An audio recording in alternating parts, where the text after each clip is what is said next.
So this is the iPad Pro M2 from 2022, and this iPad is just such a beast still right now. It's going to square off against the iPad Pro M4 of 2024, and we're going to find out which one comes out on top.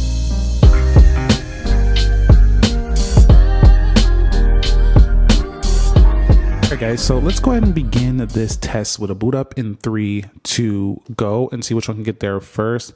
Now keep in mind that both of these products do have iOS 17.5.1, and the iPad Pros both have 8 gigs of RAM here. These are both the base models, so they have similar RAM on both, and the iPad Pro M2 boots up first. Now I've tried this a couple times, and for some reason the iPad Pro M2 has been booting up first. But the products here, this is a lot like the iPad Air with the M2, but with a ProMotion display.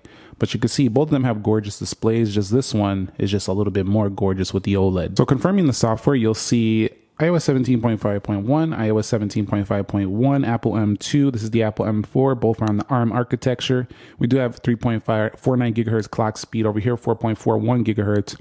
It's showing slightly higher memory at 7.33 over here versus 7.28.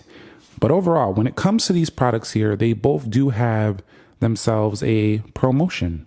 So I've been testing them. Swiping between them is essentially no difference whatsoever, making the iPad Pro M2 a really nice treat if you could find it, you know, at a cheaper price point. Some people are going to be able to find this at the price point of the Air M2. It makes that product almost irrelevant if you could find this on a deal. It would probably be a better option unless you really want the Apple Pencil Pro, stuff like that. Maybe the landscape camera, if that matters. So one of my favorite things about the Pros is that they have Face ID, and the Airs have Touch ID. Not a fan of Touch ID on an iPad. Reason why is because Touch ID sometimes is kind of awkwardly like in all the way up here, and like Face ID is way more convenient on the iPad to me. But swiping in, you'll see it in the portrait orientation. Now, for this iPad, this is going to be in the landscape mode. So, but you can see it still works even when you have it in portrait. The Face ID still works just fine. We'll pop it over here into landscape. Let me auto rotate for a second, and it'll work really good right there as well. So no major differences when unlocking the device. It's going to be about the same speed in that respect. All right, guys, so everything is closed out for both phones. Did I just say phones? They feel like giant phones. iPads. We're rookies here. We mostly do phones on this channel. Let's begin with calendar. And you'll see we do have the calendar opening first on the right. There was a load bar on the left. Let's go into clock. And let's go into the alarm section. World clock. Stopwatch. Timers. Now I've been paying attention, and while the iPad Pro M4 feels like it launches things a little snappier, it's barely noticeable. Like even, you see right there, it reminds you of like these phone incremental upgrades, especially when you're coming from an M2, which is really good for people who want to buy the iPad Air and want to save some cash, because you can go ahead and do that and still get similar performance on both of these. All right, so let's go into X, or Twitter, formerly known as Twitter. Let's go over here, and I'll go over here to my profile page. And you'll see basically they launch things around the same. Even in here, it's going to be quite nice on both of them. Let's go into Instagram. And if we go here, I'll go ahead and click my iPad post. Not a major disparity. Even the smoothness, this is one of the main reasons you'll love the Pro, is the ProMotion smoothness. Let's go into eBay. And for some reason, I don't know if it's just perception or whatever, but I tend to like feel it more on, or just notice it more on the larger display versus an iPhone, just because it's spread out across a larger panel. You could see that refresh a little more, and you can see, but overall I've been thinking, this is faster on the right, I've been thinking that the iPad Pro OLED is kind of like that difference between when you're buying a television, you're buying a TV, smart TV, and you can get the OLED, but it's going to cost more. You could save some cash and get the LCD. Both can kind of perform the same, but you're going to save a little and you're still going to get a good experience. That's the iPad Pro M2 versus the OLED TV over here on the right. I think that comparison is pretty a good analogy. Let's go into Jetpack Joyride. and see what happens here. You'll see the iPad Pro over here launching the game first and in. So one of the areas I did notice here is the gaming not only performs better, we have to lock the rotate. We did turn that off for Face ID. Let's go ahead and lock the rotate. But you notice that in the iPad Pro, the newer one, the games just seem to launch faster.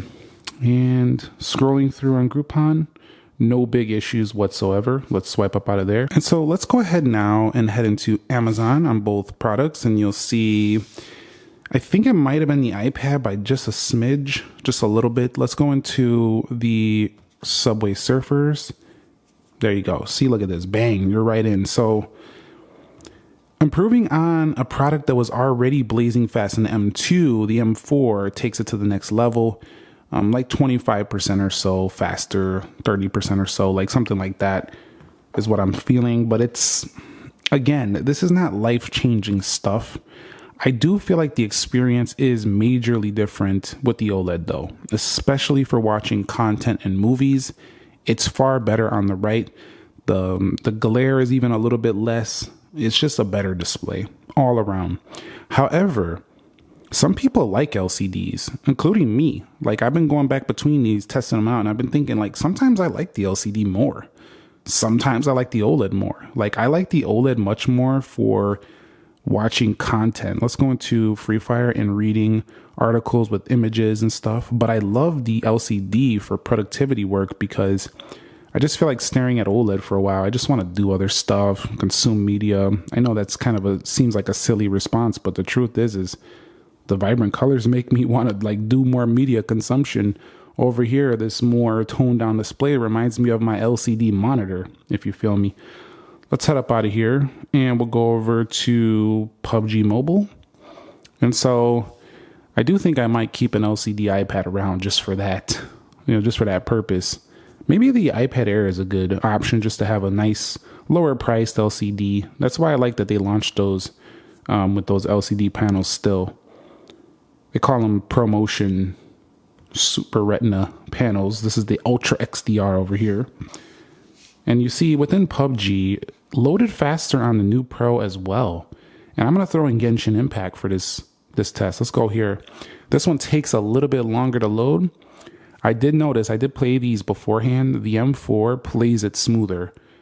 The graphics, the frame rates, it just plays it better. And that's just the bottom line.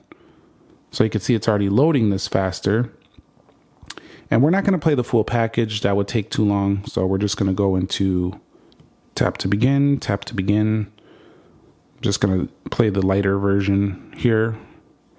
Once we get in the device. Oh, okay. So it wants me to confirm it so I can only open one at a time. Oh, well. Let's go ahead and just take a look at this, though. You've seen it was launching first on the new iPad. So when I'm like turning him around and stuff like that, like there's a little bit of a slowness. It's not slow. Like this is one of the fastest products out there. Don't get it twisted. You just see the graphics look smoother on this one. So I don't know if it'll let me play just yet. Let me go ahead and close it here first just to make sure. And we won't rerun this in the RAM management because it doesn't allow me to run it on both products same time. So let's go ahead and get in here. And you see it just blazing right into Genshin. And so you'll notice here when I'm spinning them around, it just stays smoother across the board. So it's a smoother overall graphical performance here for the iPad Pro 11. This is the M4. So definitely that is an improvement. Let's go into Speed Test Net. And you'll see faster on the right, 3D Mark. Same.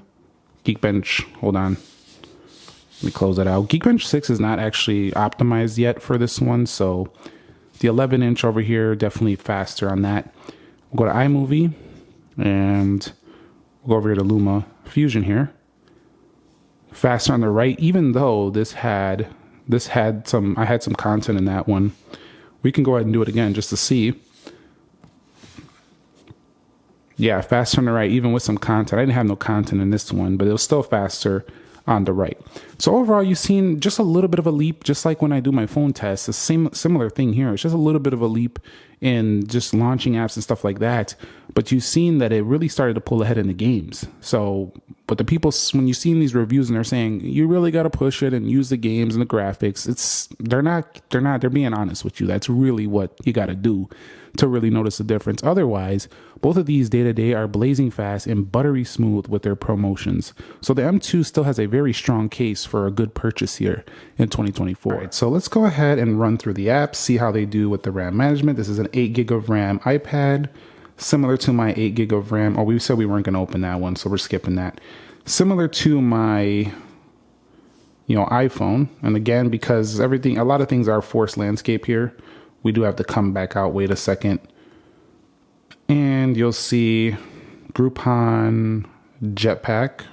So holds everything very well. And this is important because when you're using Stage Manager, when you're multitasking, you do want to have, it looks like it's reloading the feed. I wouldn't call that a reload. It's loading up the feed because the feed is constantly updating. Let's go into clock. You can see near flawless RAM management. So very good here for the iPad, probably even better than a lot of iPhones, if I'm being honest. All right, so over here on the iPad OLED, man, every time I look at this display, I'm like, wow, this thing is stunning. It's because, the iPad has been using the LCD panel for so many years. They launched this just at the right time, just when we were getting sick and tired of the same old thing. They launched it just at the right time, and they needed to because, Samsung keeps coming out with OLED tablets. Other makers or even laptop makers are going to OLED. It was just the right time. You had to. Apple had to. I think we're reloading here. We had to. Best Buy with a slight reload, or it's just loading up content. Let's go into eBay, Instagram, Twitter, App Store. So I'm not seeing a major difference here in the relaunch. The RAM management, pretty similar. Again, I have the 8 gig of RAM. You'll probably want to go 16 gigs if you want really crazy good multitasking.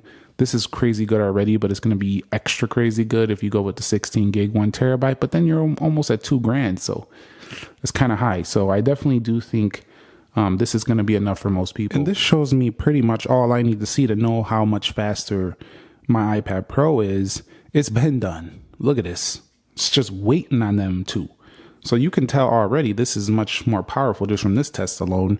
You'll see 13,285, insane benchmark.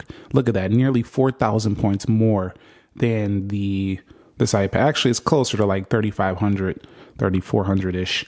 But you can see on the single core about 1,000 points. But still, this is a massive score here on the left. This is still a big time score. So this still crushes a lot of phones out there. So this is a very fast product as well, but this is just ridiculous over here. And it's just crazy to think that where are iPads going? Are they going to be in the 16,000, 20,000 M5, M6 processor in a couple of years? Where is it going? Because it's crazy fast already. So let's go ahead and run this 3D Mark Extreme. This is a Wildlife Extreme. And you know what? I'm just going to play it here so you can kind of see the graphics. I'll speed it up, but you can kind of see how it looks when it is in action. You can already see how smooth the iPad Pro OLED looks right there when running through that test. Frame rate of 60 something FPS right there.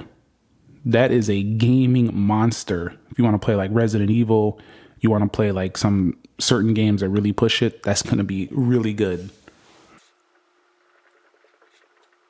Okay, iPad Pro 11 M2 doing very good as well here. Looking at it's pushing into the 40s, so very good looking performance here on the left as well. And the iPad Pro is done over here. The 11-inch, 51.4 FPS over here. Wow. Scoring better. Like, I was blown away in my initial test. I already knew what it was going to do here. So not as blown away this one, but still, it's pretty insane. That if you just buy the iPad Pro, you're faster than 98% of devices on the market. Point blank. This is like the fastest mobile device on planet Earth right now. The iPad Pro OLED. When I say mobile, I mean not like a phone. I mean like a mobile operating system. Because iPad OS, let's face it, is not a desktop still. And you'll see, look at this. Look at the M2. Faster than 97% of devices. So we have a 98. And don't get it twisted. That doesn't mean the iPad Pro from this year is only 1% faster. it's actually significantly higher frame rates. You could see 36.8 versus 51.4 with over 2,000 better points, and both retain the same battery. But you could see here that there was a couple more weird dips in the frame rates here on the iPad, whereas it kind of sustained a little bit longer here on the M2, but overall it just cannot beat the M4. So a really nice showing on both devices. Both will be very plenty for most, but if you really play heavy games, you'll want this new one. So that's gonna wrap it up here. I was gonna do a video render, but I don't feel this necessary because iMovie is kind of like the same performance because it has the same optimizations, and also you're probably going to see a faster render on the iPad, the new one, because it has just more powerful processor. So it's kind of obvious. You've seen in the benchmarks, you've seen in the day-to-day, the iPad needs to be pushed to see the differences. Daily use, both are great options, but you really want to buy this for the lighter weight, the OLED design, and the M4 processor if you want to be future-proofed. If you have those three things as your priorities, this is going to be a great purchase. If you don't really need the latest and greatest, but you still want a long-lasting product, any M2 iPad is going to be good. Even the Airs, the Pros, and you want promotion, but you don't want to pay this price, the M2s are a great pickup still. Thumbs up if you enjoyed it, subscribe if you haven't already, and I'll catch you all in the next speed test. Coming up after this soon is going to be the S24 Ultra. We're going to see how the best Android phone stacks up to probably the fastest OLED product out there right now. I'll catch you on the next one. Nick here. Be sure to be well, and peace.